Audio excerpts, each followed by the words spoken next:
Napakahaba ng kasaysayan ng pananampalataya, napakaraming nadagdag na mga layers of beliefs, layers of interpretation, layers of tradition, na kung minsan nawawala na yung original na mensahe ng Diyos. Ang ating ngayong pag-aaral, pinamagitan natin, Applying Biblical Teachings Today. Paano nga ba marapat na ilapat sa buhay ngayong panahon na ito ang isang napakatanda ng mga dokumento para patuloy na yung kalooban ng Diyos na gamit nito sa buhay ng tao ang siyang maganap? Salamat, Ama, dahil maaari po kaming mag-aral. Dalangin namin, turuan niyo po kami. Kayo ang manguna. Tinig niyo ang aming madinig. Dalangin namin, Ama, na ang inyong pong kapangyarihan ay maramdaman naming lahat. Ang inyong liwanag ang siyang maging guide namin sa pang-araw-araw na buhay. Forgive us our sins. Cleanse us, O God. Teach us how to read the Bible and how to apply it in our lives today. Be our teacher. We seek you, Father, in the name of your Son, Jesus. Interestingly, yun po mga churches, mga tao, mga mananampalataya na sinasabi nilang sila ay Bible-based. They believe in the authority of Scripture. Marami na rin sila mga verses na hindi sinusunod, hindi pinapansin ngayon. There are many verses that are ignored and unheeded today. They got lost in history. Either buong nawala sila o part by part na hindi na sila ino-observe ng mga tao. For example, Leviticus 20 verse 9. If you curse your father and mother, you will be put to death.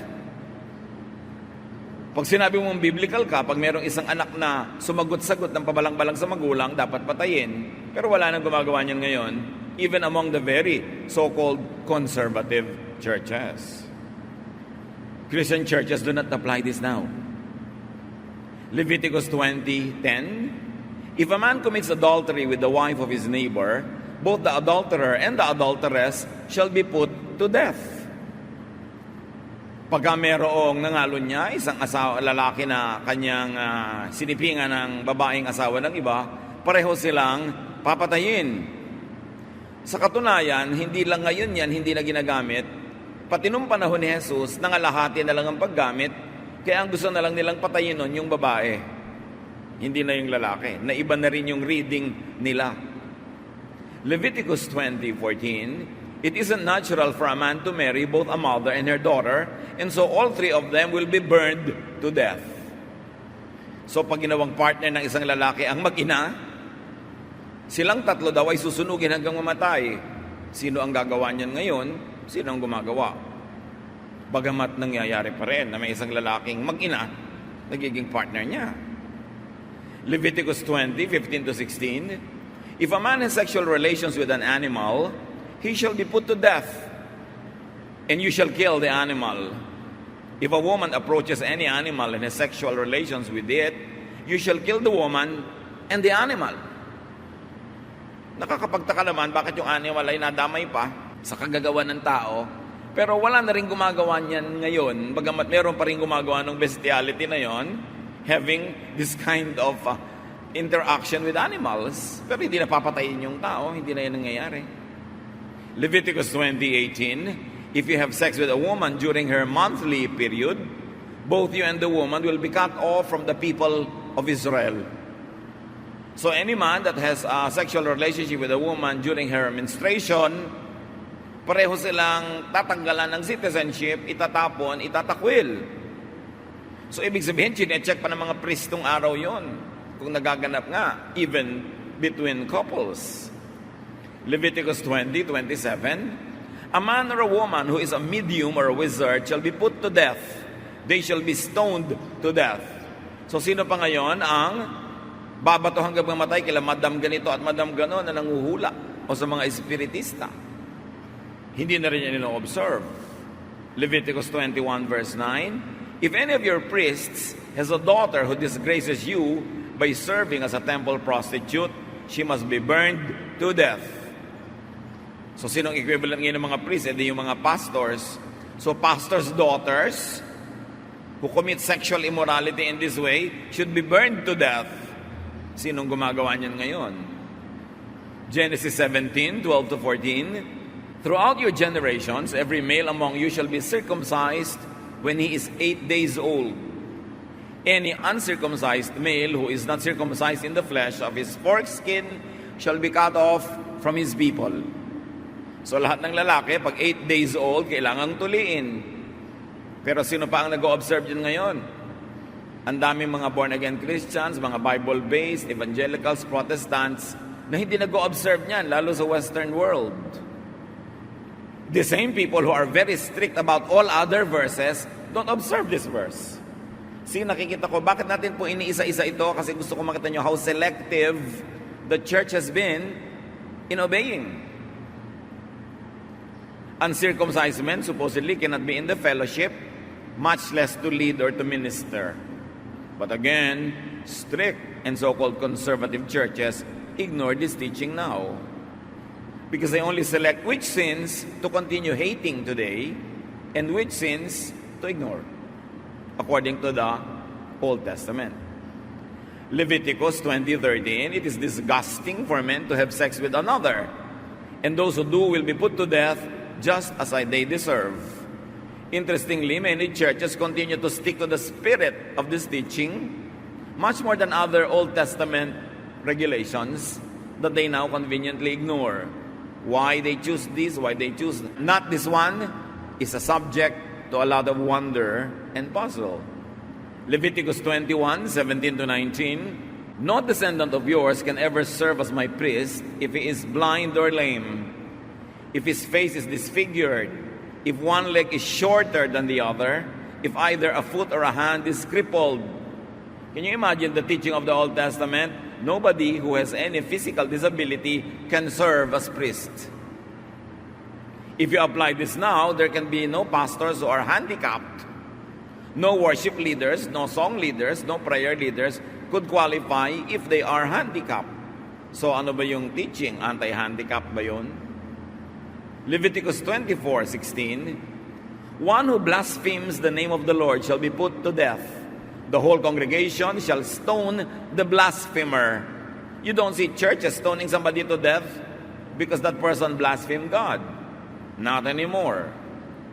Leviticus 19:19, breed your livestock animals only with animals of the same kind, and don't plant two kinds of seed in the same field or wear clothes made of different kinds of material. So no intercropping.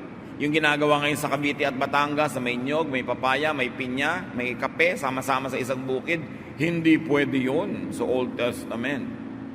Yung ginagawa ng mga tao ngayon na nagsusuot ng cotton, terry wool, polyester, hindi pwede yun. Kasi hindi pwede sila magsuot ng tela na iba-ibang material ang pinagsama-sama sa isang hobby. Kaya kung minsan makikita mo, 50% cotton, 30% polyester, hindi pwede yun sa Old Testament. So, nakikita natin mga kapatid, ang daming mga bawal noon na parang hindi na bawal ngayon sa observation ng mga churches at sa pag-o-observe nila. Pero meron namang ibang churches, pinili nila yung iba, panatilihing bawal at yung iba, hindi. Ano ang standard? Usually, yung standard ng mga leaders nila. So kung sila hindi nagpapatuli, so hindi nila masyadong ini-implement yun. So kung sila ay very conservative about a certain sexual practice, patuloy nilang ikokot yung verse na yun as bawal. Pero yung mga iba na same verses in the same book, ini-ignore na lang nila. Paano yun? Bakit ganon? At bakit natin pinag-aaralan? Kasi dapat nating makita mga kapatid that all the laws that are oppressive, that are unkind, were already revised by Jesus into His law and one commandment of love. Kung nag-worry kayo bigla na ang dami nyo palang hindi nasusunod, ang damit nyo pala ganito, halo-halo yung polyester at saka yung cotton, don't feel bad. The Lord has set us free from the law. Ang nakakapagtaka lang, bakit merong mga theologians at mga churches na sinet free na tayo ng Panginoon sa lahat ng condemnation, ginastify na tayo, minahal, pinatawad, at iniligtas. May mga tao na patuloy pa rin pumipili ng mga mangilan-ngilang verses sa Old Testament at pinipilit pa rin igiit ngayon. Samantalang meron naman silang hindi sinusunod din. Selective lang. At yun ang dapat maunawa ng mga Kristiyano ngayon. Sometimes, sasabihin ng iba, bakit po sa amin ang daming bawal, sa inyo hindi masyado? Depende kasi kung paano binabasa ng inyong mga theologians yung scripture. Meron silang mga paboritong Old Testament na bawal. Bawal kainin ito, bawal maggano ng mahabang buhok, bawal ang ganitong maiksim buhok, bawal ang ganitong teaching. Pero hindi naman lahat ng pinagbabawal in the same book, sinusunod din nila. Selective. Kaya dapat ngayon, ang tao, sapagkat ang Biblia ay nasa kamay na ng lahat, hindi lang isang kopya na hawak lang ng isang priest, dapat lahat nagbabasa, lahat nag-aaral, at lahat nagpapasya kung saan siya tatayo. Kanya-kanyang pananagutan sa Diyos. Kaya meron mga teaching na lalo kang ikukulong nung hindi ka pa nag-church sa ganong kongregasyon, ang dami-dami mong laya sa buhay. Nung naging member ka, deregulate lahat ang ginagawa mo sa buhay, pinakailaman pati kung magbo-boyfriend ka or not, pati kung anong isusuot mo, etc. etc. Meron naman na hindi ganon. Kawawa ka naman kung napalagay ka doon sa kongregasyon na hindi bagay sa iyong nature, sa iyong lifestyle na hindi naman binabawal ni Jesus. Napaka-importanting maunawa how to treat the Bible. Galit na galit ang mga Bible Christians sa idolatry. Ang hindi napapansin ng marami, ang mga Bible Christians merong bagong idol, may bagong poon-poonan at Diyos-Diyosan. At ano yon? Verses. And mostly verses na pinawalang bisa na ni Jesus. Or verses na inayos ni Jesus ang pagbabasa at interpretation in a way that is friendly, kind, loving, nurturing. Kung pwede lang i-prosesyon ang mga verses, ilawan, yukuan, ginagawa ng marami yun ngayon. Ginagamit na pang-away sa mga tao, ginagamit na sandata laban sa mga hindi katulad ng paniniwala, ginagamit na pang-justify sa sarili, pang-condemn sa iba. The new idol of Christians now are verses that are misused. Kaya may idolatry pa rin. Let's talk about applying verses today. So ang tanong, how do we read and apply the Bible? Unang-una, observe. Know the context. Know the background. Bakit sinabi ito? Bakit inutos yun? Ano ang mga immediate needs? Ano ang kanilang realities? Ano ang mga urgent needs nila nung panahon na yon? Know the historical setting. Halimbawa, nagtataka iba, bakit po utos dito sa ganitong verse sa Old Testament? Kill everybody. Paano? Kita mo naman yung setting, giyera. Siyempre, iba naman ang rules of engagement pag giyera. Bakit po pati children? Kasi paglaki nun, maghihiganti. Hindi naman tatapos ang giyera. Pero kung hindi ba giyera, i-apply mo yon? Yun ang tanong. Ang masama, pag kumuha ka ng isang verse mula nung 3,000 years ago, i-apply mo sa buhay mo ngayon, magkaiba naman kayo ng kondisyon, hindi applicable. Kaya kailangan informed ang pagbabasa. Hindi basta God said it, I believe it, that settles it. You've got to think about it. You've got to look at the context, know the legal setting. Halimbawa, bakit ang daming prohibition sa babae sa sexual activity at hindi masyado sa lalaki? Bakit puro pagbabawal sa babae na sumama sa ibang lalaki, pero yung lalaki marami pang ang asawa? Bakit? Kasi nung Old Testament times, mga kapatid, ang babae ay hindi tao, ang babae ay property. Kaya wala siyang pangalan, hindi siya binabanggit sa history. 10 women came, walang pangalan yan. Because women were treated as property. So from the property of your father, you become the property of your husband. Na ipinapakita pa ngayon kung sa mga kasalan, ihahatid ni tatay si anak, tas aabutin naman ni asawang husband na papakasalan. From one man to another, lumilipat yung babae under authority. Old Testament doctrine. Na pinalaya ni Jesus sa mga babae sa ganyan. Kaya sabi ni Martha, yung po bang kapatid kong si Mary, hahayaan yung kasama ng mga lalaki, kaumpukan nyo dyan, bakit hindi siya ipupuntahin sa kusina where we women belong? At sabi naman ngayon bigla ni Jesus, well, she has chosen the better portion, it will not be taken away from her. Ibig sabihin, pinapalaya ni Lord yung mga babae sa ganyan. Kaya nga mula sa Galilee to Jerusalem, kasama niya sangkaterabang babae. Anong ginawa ng mga babaeng yon? They actually left their domestic concerns to do the ministry. And yet, pagkatapos ni Jesus, ang mga disciples, ang mga writers of the New Testament, renewed the tradition of women being under the authority of men. Kaya ngayon, malilito ka, kanino ba ako susunod? Sa sinasabi ni Jesus that women are free? O sa sinasabi ni disciple na ganito na dapat under the authority of men ang women? Kaya nalilito ang maraming Christians. At kaya natin pinag-uusapan ngayon. Dapat pa bang i-memorize yan that Jesus and His name is the name above all names? That all authority on heaven and on earth were given to Him. Therefore, the teachings of Jesus should supersede all teachings of the Old and the New Testaments that are inconsistent with His doctrine of love and freedom. Mabalik tayo sa mga babae na property. Hindi nyo ba napansin yung 10th commandment? Exodus 20:17. You shall not covet your neighbor's house, property. You shall not covet your neighbor's wife, or male or female slave, or ox, or donkey, or anything that belongs to your neighbor. Napansin nyo ba na yung wife, katumpok ng ox, ng donkey, ng mga buriko, ng mga kabayo, baka, katumpok siya ng mga kasangkapan, bahay at lote, kasi nga property sila nun. At kaya galit na galit yung Old Testament sa babaeng may asawang nakikipag-sex sa iba kasi what is violated is not anything that is moral but illegal because she is the property of her husband and therefore must not be used by another man. Legally, yun yung crime. Eto ngayon ang tanong na dapat pag-usapan. Doon yung hindi na itinatrato ang babae na property ng man, paano na yun? You see? That's why it is important to study Scripture. Hindi basta kukuha ka ng verse, sabi ng ganitong verse, ganong chapter, ganito, tapos aalipinin ka nung verse na yun for your life, mali naman pala yung gamit. So this is about men's properties. Kung naiba na yung context na yon, i-apply mo pa yung verse na yon the same way? Yun ang tanong.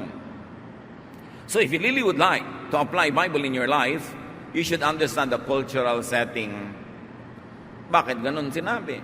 The values, traditions, and the trends during the time when the verse was written, or more importantly, during the time when the verse was implemented.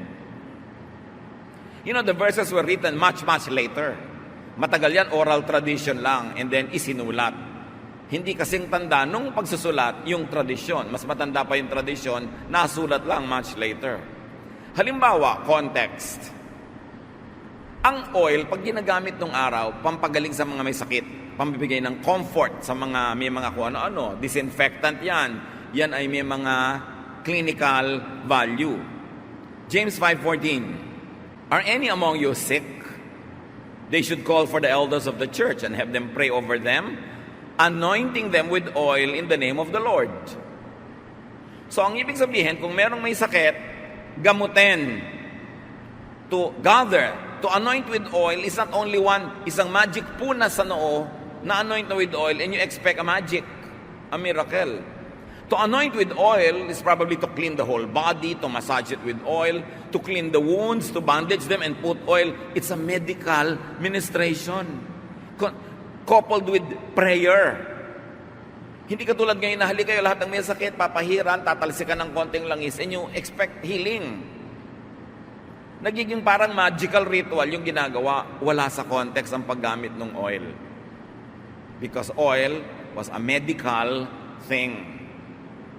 1 Corinthians 7:12, Paul says here, to the rest I say, and I, not the Lord, clear si Paul, ako lang ang may opinion nito, hindi ang Diyos.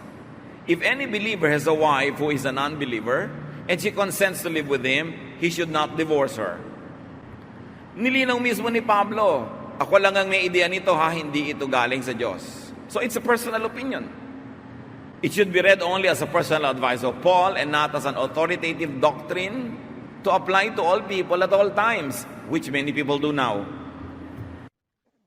Sabi ni Paul ganito. But Paul very often says, I, not the Lord, says this. Ibig sabihin, optional. Kung tatanungin niyo ko, ganito ang stand ko dyan, pero stand ko lang yan. Ang mahirap lang hindi lahat ng sinabi niya o sinabi ni Pablo, sinabi ni James, nilagyan nila ng label na opinion ko lang to. Ito ang tingin ko dyan. Ang nangyayari ngayon, pag nakita ngayon sa Bible ng mga tao yung mga sinabi na yon, jujusin na nila yung verse. Magdusa ka, magdusa ako, magdusa tayong lahat pero sundin natin. Yun ba ang intensyon ng Diyos doon? Halimbawa, sabi din ni Paul kay Timothy na laging sira ang tiyan, 1 Timothy 5:23, no longer drink only water, but take a little wine for the sake of your stomach and your frequent ailments. Sa tingin ni Paul, sira ang tiyan nitong si Timothy dahil puro tubig lang ang iniinom niya na maaaring hindi malinis na tubig. And because wine, like oil, was valued for its medicinal efficacy, ano ngayon ang payo ni Paul? Uminom ka ng kaunting alak, huwag tubig lamang. Kung ang nanay mo may sakit ang tiyan, makahanap po tayo ng verse, tapos bubuksan mo yung Bible, tapos kung saan tumigil, ituturo mo. Tumigil sa 1 Timothy 5:23. Ay, nay, ang sabi po ng Diyos, uminom kayo ng alak. The Word of God. God said it. Tapos inom ka ng inom, hindi gumagaling, nagtataka ka, wrong use. Kaya yun sinasabi ko, huwag niyong gawing poon yung verses. Huwag niyong siyang tatanggalin sa kanyang buong konteksto kasi malamang mamimisguide ka. You cannot and should not apply this verse to all cases of stomach sicknesses. Case to case. Hindi sasabihin mo, the Word of God said it. Tapos papatayin mo na lahat ang hindi sasangayon sa'yo. Interpret through context. Ano yung kabuuan? Ano yung mga nakapaligid na katotohanan? Ano yung pangangailangan ng panahon? All that were said, done, and taught in the Jewish scriptures had their unique context. May background, legal, religious, and traditional foundations. And admittedly, some of their beliefs were scientifically right and some were not scientifically right. So alam natin na, mga tao yun nagsulat. So pagka sinabi na nagsulat, and the sun set, alam naman natin hindi nagseset yung sun, di ba? Pero sa tingin nila nagsiset. Pero alam na natin ngayon, the sun does not set, the earth rotates. Pero ang ibig sabihin nila is, it seemed like it is setting. You must never forget that the priests and the scribes were not all-knowing. Only God is omniscient. The priests and the scribes were usually informed only by the reach and scope of the knowledge of their time. Dapat i-consider yon when we are reading them. Dapat din nating tingnan kung yung mga reasons why they were doing things. Bakit ang mga Israelites sobrang ethnocentric? Kill everybody, kill the Jebusites, kill the Perizzites, kill the Jebusites. Anong reason? National interest. Most of their history, they were fighting for the piece of land that they are supposed to have. Kaya lang ang problema, may tao nung dumating sila. So they had to fight getting it, and they had to keep fighting, keeping it. May mga reason, yung mga ganon. Hindi mo pwedeng i-apply ngayon yung mga verses, kill all your neighbors, pag nasa Nueva Ecija ka. Hindi mo pwedeng gamitin yung kahit nasa Mindanao ka, kill all the others, iba yung religion. Hindi pwede. Kasi hindi naman context mo ngayon, yung original context kung kailan ibinigay yung utos. You've got to also look at the desired effects of the verses when they were practiced or written. And mostly, in the Old Testament, it is national security. Foremost yan sa mga priests. Do not forget that the Israelites never had kings until Saul. Ang tagal nun, sila ang namumuno sa Israel, mga priests. There was no separation of church and state. Therefore, all the regulations of religion also became the regulations of government. Kaya yung ipinagbabawal ng priest noon, pagka siniway mo, patayin siya because the priest also had judicial powers. Ngayon, may separation of church and state. Hindi na pwedeng pumatay ang simbahan ngayon, anumang simbahan, ng mga lumalabag sa kanyang kautusan because the church has no judicial powers over the citizens of any republic or a country. Kaya hindi na nag-e-effect yung mga ganon. And it is very dangerous when religious people have religious police. It is very dangerous when religion has its own army. Kasi mawawala ng tolerance, papatayin ang lahat ng hindi kapaniwala. Tulad ng ginagawa ng Old Testament na pinawalang bisa ni Jesus. Sabi niya, when your enemy forces you to walk 1 mile, walk 2 miles. When your enemy strikes you, offer the other cheek. Hindi na violent ang reaction ng mga people of God to opposing forces, but kindness na and love. But one of the desired effects of the policies of Israel na magkasama yung church and state is racial purity. Gusto nila lagi silang hiwalay sa mga neighbors. Genetic engineering, hindi pwedeng makipag-asawa sa ibang lahi. Pero ngayon, kahit naman mga ubod ng higpit ng mga Bible-based Christians, nag-aasawa na rin ng ibang lahi. Hindi na rin nila ino-observe yon. Kasi yung genetic engineering was the obsession of the ancient Israelites. Racial purity. At isa pa sa mga ginagawa nun, siyempre, ng temple is social control. Ang Israel ay nabuhay sa very insecure neighborhood. Kalaban lahat ang katabi. Hindi sila magsusurvive pag hindi sobrang disiplina. Kailangan ng social control. And it was the number one obsession of the priests as well. That's why they regulated everything. Nung araw, hindi ka pwedeng umupo sa inupuan ng isang babaeng nagme-menstruate. Sabi niya, anybody who sits where a menstruating woman sits is unclean for 1 whole day. Pag in-observe nyo yun ngayon, hindi kayo pwedeng umupo sa bus, sa taxi, sa mga reception halls ng mga building, saan man, kasi baka kanina may umupo dong babaeng nireregla, di unclean ka. Bakit yun? Hindi na ino-observe, pero may pinipili pa rin i-observe, nakatabi nun. So selective na lang. Kaya tatanungin mo na lang ang sarili mo, bakit pinanggigigilan ko against this verse, pero itong verse na to gustong-gusto ko, aminin mo na lang na kasi yun ang personality mo. Huwag mo sasabihin because it is God's will. Either everything or nothing. Hindi selective. Outside of and without their original contexts, verses and teachings may not just be applied to all people, at all times, in all places. Kaya nagtataka yung iba, bakit po sa church namin hindi allowed magsalita ang mga babae? Bakit po sa church namin hindi allowed maging leader ang babae o hindi allowed mag-preach? Kasi may verse silang pinanghahawakan. Sino may sabi ng verse? Dapat mong itanong sa sarili mo.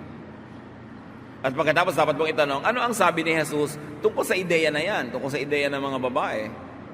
Bakit ang dami niyang symbolic acts affirming women? So study your context.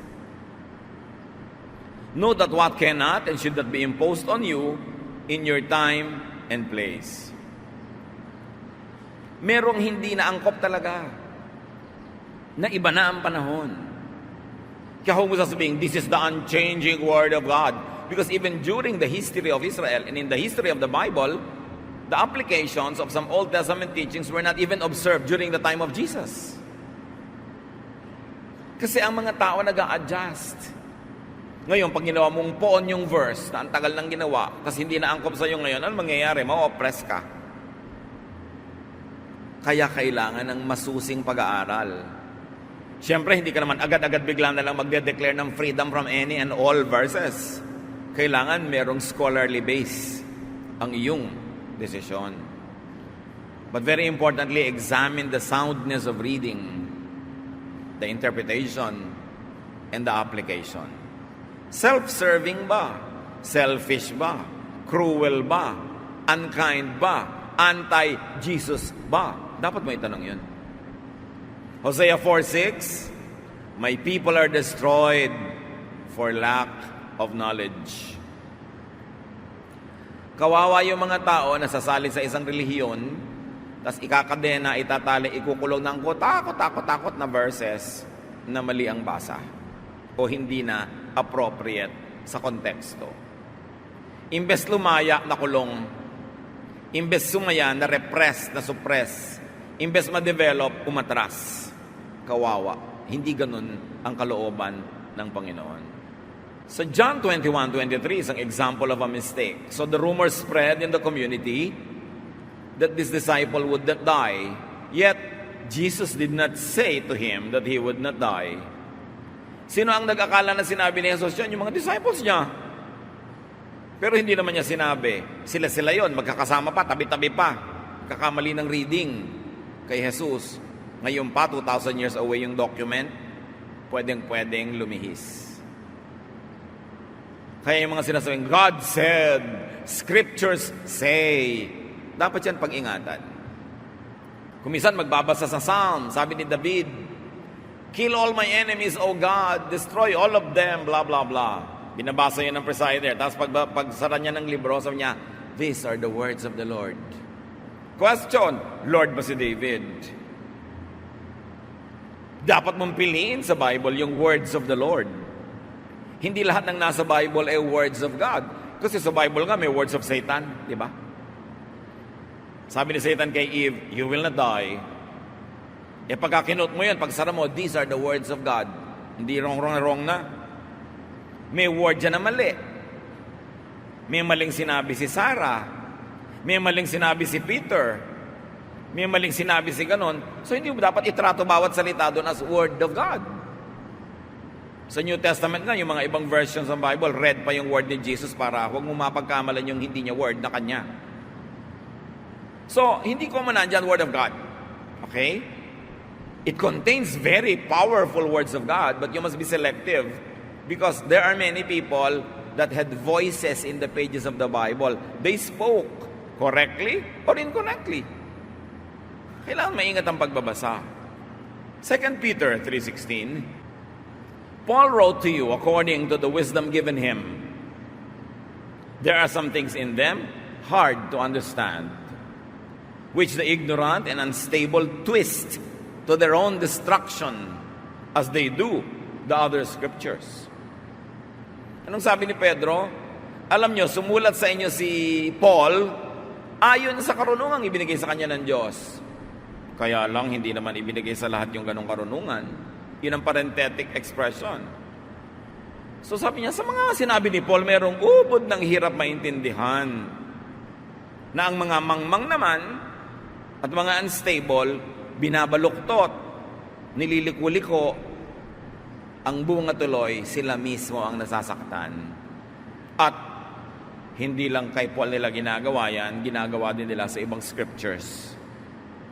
Binabaluktot ang basa, nililiko-liko, pinagkakasya nila sa mga maliliit nilang utak, yung napakalaking ideya, they oversimplify a complex idea, nagiging yes or no, right or wrong na lang, yung mga areas na minsan ay gray. So dapat ang tao talaga mapanuri, lalo at kung ipapamuhay mo yung binabasa mo. Interpret through the lens and filter of Jesus.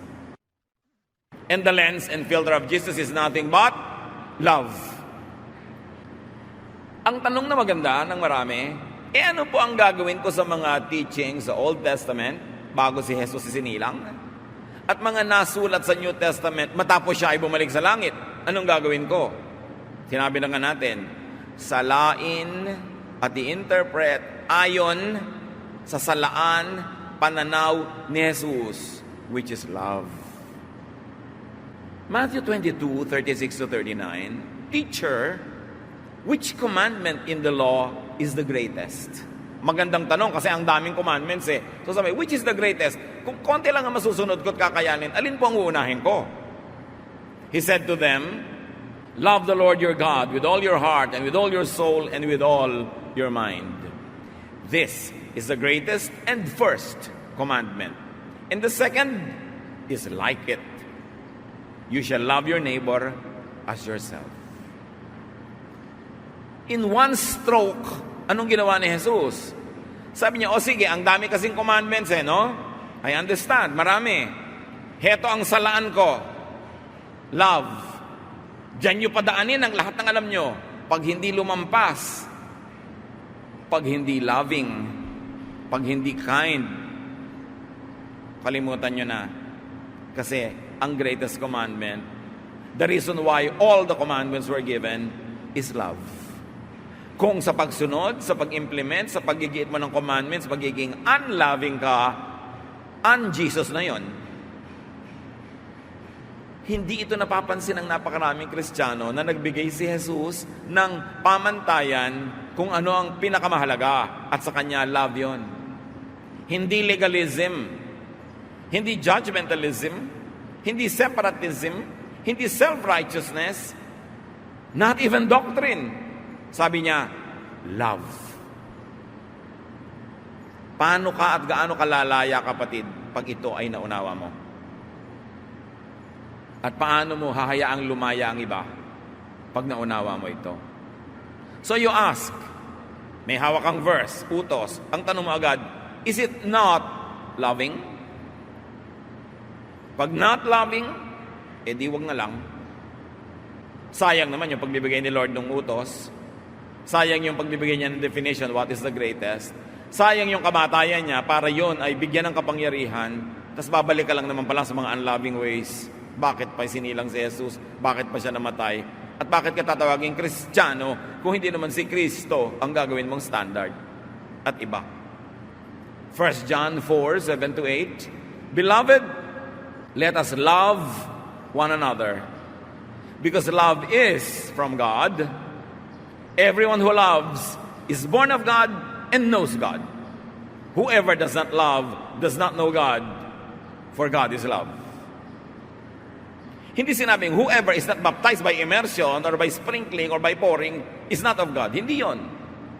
Hindi sinabing whoever does not read this version, this official version of the Bible is not of God. Hindi yon. Hindi sinabing whoever has long hair or short dress or whatever is not of God. No. Hindi sinabing sino man ang kumakain ng ganito, dinugo ang may puto o wala, is not of God. Hindi yon. Ang sabi, whoever does not love is not of God.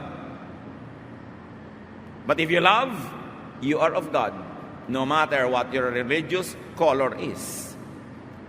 Kaya lang natin to mauunawa at ipapamuhay. 1 Corinthians 13:1-2. Paul, the greatest teacher of the New Testament. If I speak in the tongues of mortals and of angels, but do not have love, I am a noisy gong or a clanging cymbal.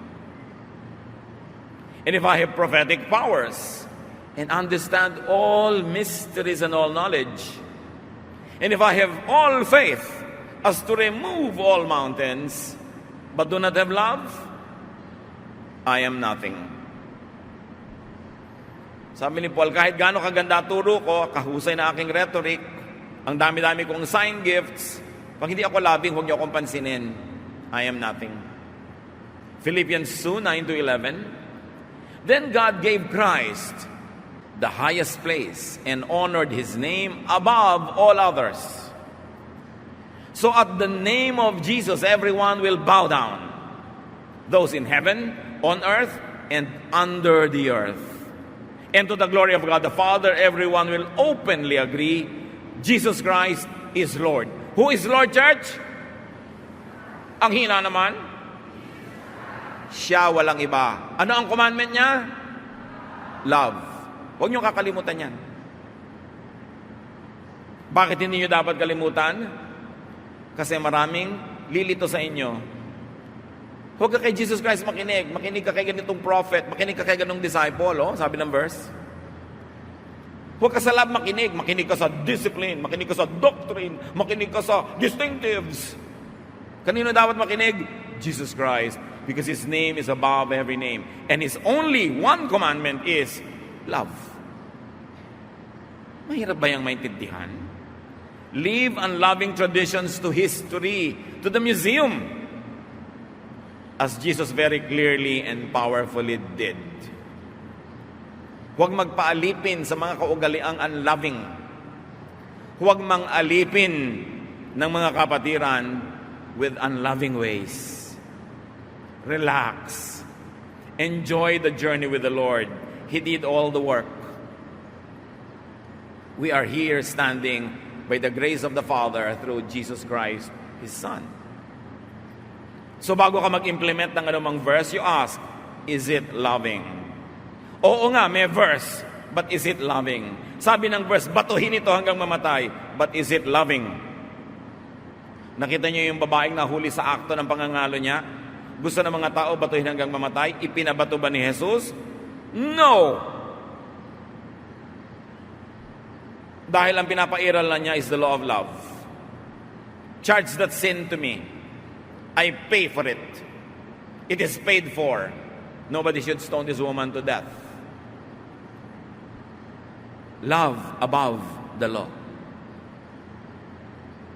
So bago kayo mag-meeting para litisin ang isang tao na sa tingin nyo makasalanan, you say, is it loving to do that? Is it loving to embarrass people? Is it loving to stone even sinners? Kaya ang sabi ni Lord, sige, ang walang kasalanan, maunang bumato. Wala namang naglakas loob kasi lahat naman makasalanan. So kung lahat may kasalanan, bakit ang lakas ng loob mong usigin yung kasalanan ng iba? Pwedeng iba lang ang hugis, korte ng kasalanan niya sa kasalanan mo, pero meron ka rin. Sa kahuhugot ng kapal para mangusig ng iba. Yun ang mensahe ni Jesus. Meron kang gustong gawin sa kapwa mo Kristiyano nagkakamali, but would you want it for people you love? Pulpituhin natin sa ganitong sister kasi makasalanan. Kung naging anak mo yon, gusto ba mangyari sa kanya yon? Would you want it for yourself? Leviticus 19:18, love your neighbor as yourself. So ang tanong, bakit ito po Leviticus? Bakit pwede pa natin gamitin ngayon? Kasi sang-ayon siya kay Jesus. Pasado siya sa salaan ni Jesus kasi loving. If the verse teaches love, ask further, is it beneficial? Loving nga, pero nung araw, pero ngayon ba, beneficial pa yan? Is it liberating? Nakakakulong ba o nakakalaya? Nakakapahinga ba o nakakasakal? Galatians 5:1, it is for freedom that Christ has set us free. Stand firm then, and do not let yourselves be burdened again by a yoke of slavery. Namatay si Jesus para tayo palayain. Sabi, manindigan kayo kung ganon. At huwag niyong payagan na muli kayong maging alipin. Alipin ng ano? Ng religious dogma that makes your life hard. That condemns you. That makes you look and feel guilty all the time. So, pinalaya na kayo ni Jesus, huwag na kayong pumayag na kinalagay niya na kayo ni Jesus, patatali na naman kayo sa mga Pharisees. Patatali na naman kayo sa mga judgmental people. Ilalagay niyo na naman yung sarili niyo sa judgment seat to be judged by others. Huwag na kayong pumayag, sabing ganon. Huwag niyong sayangin ang sakripisyo ni Jesus para kayo palayain. Hindi palayain na gumawa ng mali, Palayain sa mga nanguusig. Palayain sa mga judgmental people. Palayain sa walang katapusang guilt. Because Christ paid for our sins na committed, being committed, and will be committed. Because Jesus is Lord yesterday, today, and tomorrow. Kung mababasa nyo lang, lahat ng tanong halos sa mga tao sa akin sa Facebook, kawawa ang mga tao kasi oppressed na oppressed na oppressed. Pwede po ba akong kumain ito? Pwede ko bang sabihin ito? Pwede ba akong ganito? Pwede ba akong ganon? Puro bawal kasi ang nakasaksak sa utak. Bakit pa namatay si Jesus kung mabubuhay ka na naman sa sangkaterbang bawal? Hindi naman ibig sabihin na wala nang bawal. Pero suriin mo na kung ano yung bawal kay Jesus, yon. Kung ano yung bawal sa iba na hindi naman bawal kay Jesus, malaya ka na doon. That's why Jesus is Lord. John 8:32, then you will know the truth, and the truth will set you, church, free. Hindi licentious, Hindi may lisensya kang gawin lahat ng mali. Free ka na gumawa ng tama, at free ka from a life of guilt and accusation because Christ paid for your sins. Sasabihin ng iba, di po yung iba abuso. I don't think so. Sa laki na lang ng pagmamahal mo kay Jesus at pagtanaw ng utang na loob, magpapakatino ka. Pero hindi ka nagpapakatino dahil sa sasabihin ni Manang ganon o ni Manong ganon. Hindi ka nagpapakatino sa tingin ng iba para huwag ka lang mausig dahil takot ka mabisto. No. ginagawa mo yung best mo dahil yun ay kaliligaya ni Jesus. Pero alam mo na lahat ng hindi mo maabot dahil may pagkukulang ka, kung minsan ay mahina ka, lahat yon inabot ni Jesus, binayaran, pinatawad, inilibing sa lalim ng dagat at minamahal ka hanggang ngayon. Huwag mong kakalimutan yon. Don't live in guilt. Guilt is hell. People who live in guilt live in hell, and that hell is in their hearts. And Jesus sets us free from hell, not only from the fires of hell in the future, but from the hell-like heart of people who are forever being made guilty by the religious establishment. Hindi dapat pampagilty ang ginagawa natin sa tao. Pinapalaya natin dapat sila sa guilt. Kasi yun ang regalo ni Jesus. Hindi pag nakakita ka ng isang Kristiyanong biglang naninigarilyo, hindi natin gusto yon. Sasabihin mo agad, ganyan ba? Ganyan ba Kristiyano? Pag-guilty ka agad. Trabaho ni Satan yan. Alam niyo ba, Satan is the accuser? To accuse anyone is the work of the devil, not of Jesus. Pag may nagkamali, ganyan ba Kristiyano? Ganoon agad. Bakit akala mo pag Kristiyano, perfect? Perfect ang legal status because Jesus paid for our sins. But in actual life, hindi ka naman talaga perfect at huwag nating linlangin ang mga sarili natin. Nobody is perfect. Yung nagpe-perfect andyan, hypocrite lang yon. Walang ganon. The Bible says, no one is righteous, not even one. And the Bible is clear, all have sinned and fall short of the glory of God. Kaya sabi ni Jesus, sino man ang walang kasalanan, bumato na. Kailan tayo huling ng bato ng isang taong iniisip natin makasalanan? Hindi yan gawa, yan ang hindi gawa ng Kristiyano. Kaya pagka meron kang ginawang mali, sabi agad ni Manang, ganyan ba Kristiyan? Sagot pa rin, bakit ang ginagawa nyo? Ganyan ba Kristiyan? Nanguusig kayo? Pareho lang tayo, Manang. Magbatuhan na tayo, simulan na natin. O kung ayaw makipagbatuhan, huwag kayong mambato. Nabubuhay lang tayo sa awa ni Jesus. Walang pwede magyabang. Awang-awa si Jesus sa mga religious people of His time. Not the leaders, but the followers. Hirap na hirap sila. Ang daming batas. Ang daming dasal. Ang daming bawal. Laging guilty at guilty at guilty. Buong buhay na relihiyon, guilt pa rin hanggang mamatay. Kaya sabi niya sa Matthew 11:28-30, sa mga taong pagod na sa guilt, sa pahirap ng religion, if you are tired from carrying heavy burdens, come to me and I'll give you rest. Take the yoke I give you, meaning not the yoke that the Pharisees give you. Put it on your shoulders and learn from me. Not from them, from me.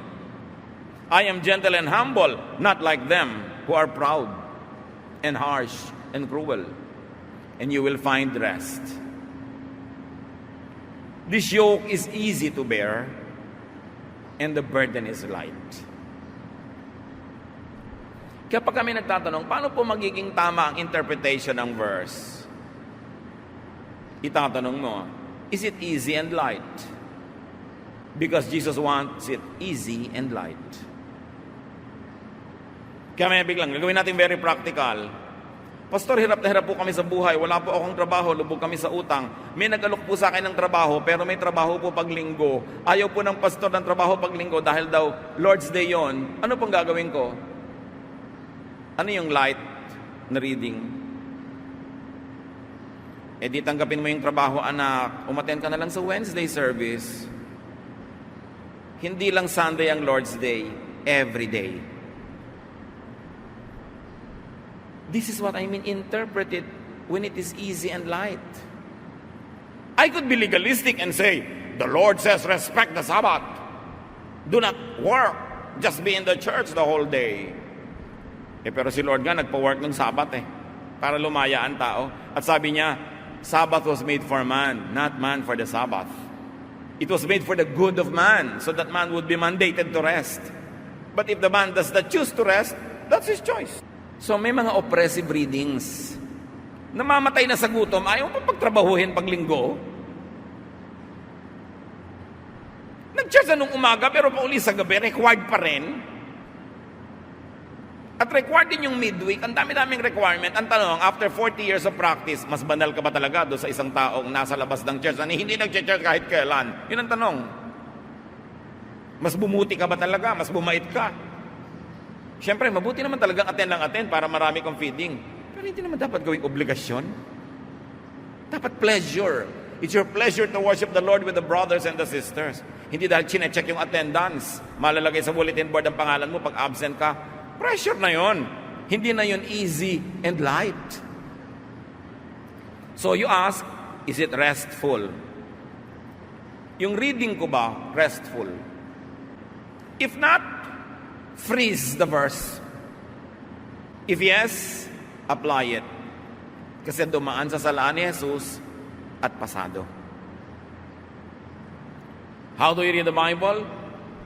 Apply it after you've understood it. But remember, Jesus is the standard. Jesus is the new covenant and agreement. Jesus is the measure of all things. Colossians 2:9, for in Christ, all the fullness of the deity lives in bodily form. Lahat ng pwedeng malaman tungkol sa Diyos Ama, nalaman sa pamamagitan ni Jesus sa Kanya lang. Colossians 1:15, He is the image of the invisible God, the firstborn over all creation. Yung Diyos na hindi nakikita, nakita kay Jesus. Siya ang tingnan. 2 Corinthians 4:4, the God of this age has blinded the minds of unbelievers so that they cannot see the light of the gospel of the glory of Christ, who is the image of God.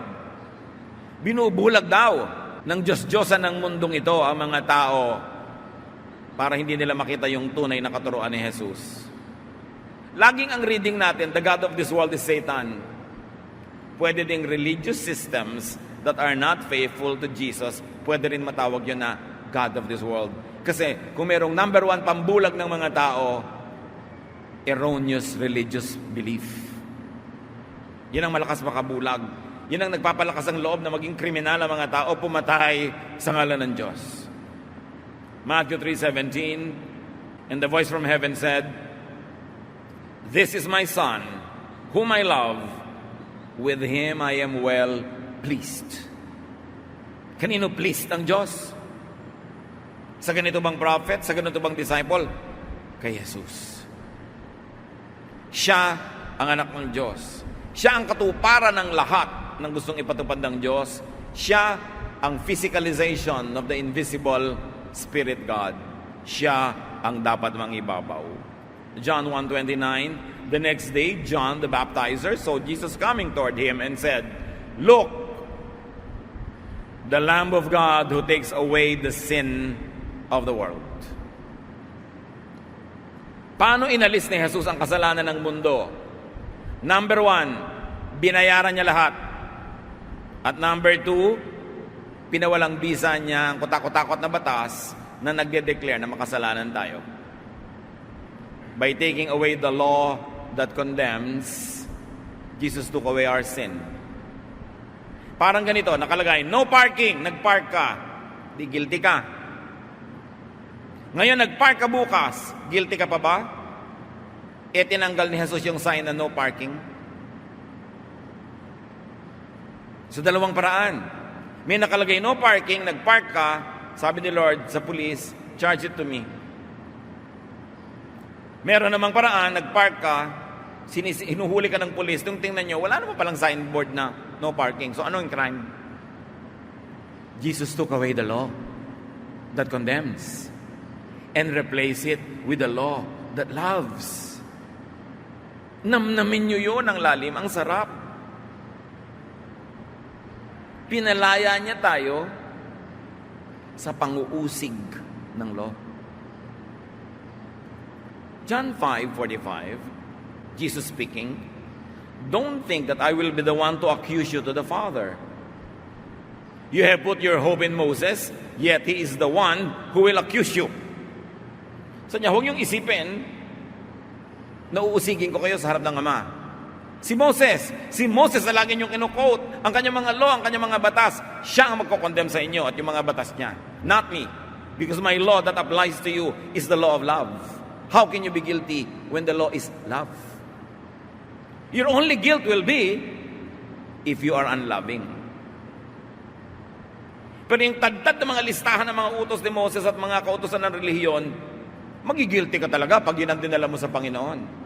Pag sabi ng Diyos, paano kita tatanggapin dito sa langit? Ito, dala mo lahat ng listahan ng law. Ito po lahat ng law na sinikap kong sundin.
Nasunod mo bang lahat? Marami pang nasunod pero hindi lahat. Pues, everything or nothing, you are condemned. Yun ang daladala mo kasi, law of Moses. Ang pangangatwiran mo sa Diyos, ang iyong kabaitan, ang iyong kabutihan, ang iyong righteousness, ang iyong doktrina na kulang-kulang din naman. Kung lalapit ka sa Diyos, sabihin ni Lord, anong ticket mo para ka pumasok dito sa langit? Daladala mo yung ticket ni Lord. Ito po, love. Jesus loves me. If Jesus loves you, then I love you back. Pero may isa lang kondisyon. Did you also love others? Kasi di ba, love God and love others as yourself? Love ko po ang Diyos, relihiyoso po ako, pero hindi po ako labing sa iba. Chismosa nga po ako Di ba? Judgmental nga po ako, nang-uusig ako lagi ako naghahanap ng mali ng iba. Love ko po kayo, Lord, pero yung iba, hindi po masyado. Hindi pwede. Because the ticket is love. Sabi ni Jesus, love God, and then love others as you love yourself. So ang ticket, anong ticket nyo pagharap nyo sa Diyos? Mga commandments, mga doktrina, mga do's and don'ts, o the love of Jesus? Isa na lang ang dapat yung gawin kasi ginawa na ni Lord yung kalahati. He already loved you. You just have to love others. Yun ang New Covenant. Yun ang tunay na New Testament. Yun ang bagong kasunduan ng Diyos at tao. Hindi nakabatay sa batas ni Moses, kundi sa batas ni Jesus. Love. Jesus gave a new command. Jesus gave just one command.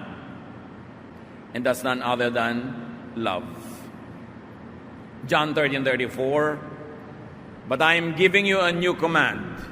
You must love each other just as I have loved you. Yun na lang ang tandaan yung command.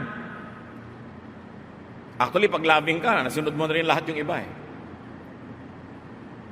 Kaya sabi ni John the Baptist tungkol kay Jesus, John 3:30, He must become greater, I must become less. Jesus must increase, I must decrease. Yun ang sinabi ni John at dapat sabihin ni Moses, dapat sabihin ni Peter, dapat sabihin ni Paul, dapat sabihin ng mga pastor, dapat sabihin ng lahat. Jesus must increase, I must decrease. Siya ang Son of God, siya ang Savior and Lord. Siya ang dapat mangibabaw.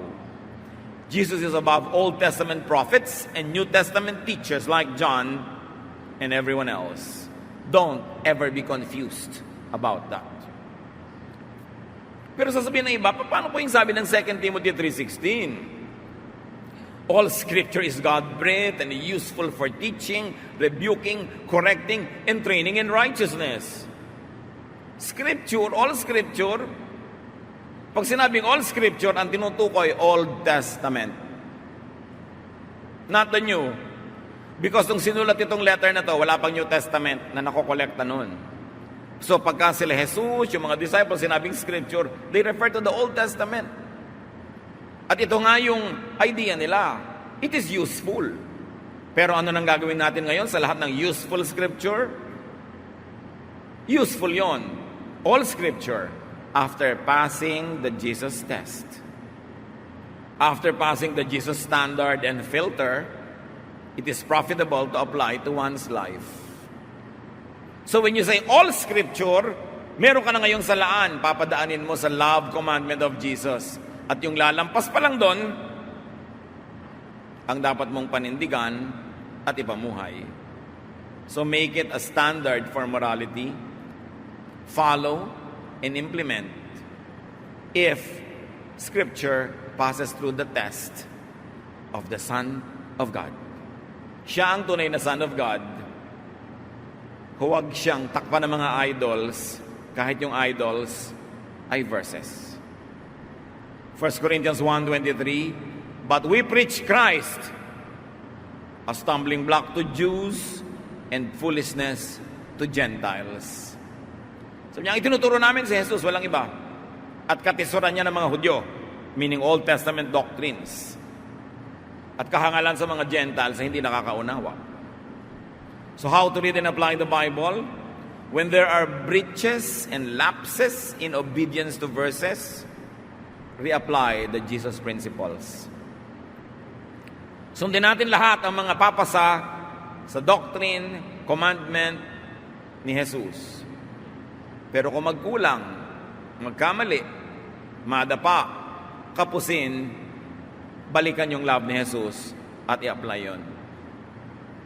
Matthew 18:21-22. Then Peter came to Jesus and asked, Lord, how many times shall I forgive my brother when he sinned against me? Up to 7 times? Jesus answered, I tell you, not 7 times, but 77 times. 7 being symbolic of perfection. Dinoble ni Lord 77. Ibig sabihin, patawarin mo ng patawarin, ng patawarin, ng patawarin. At ganoon ang pagpapatawad ni Jesus.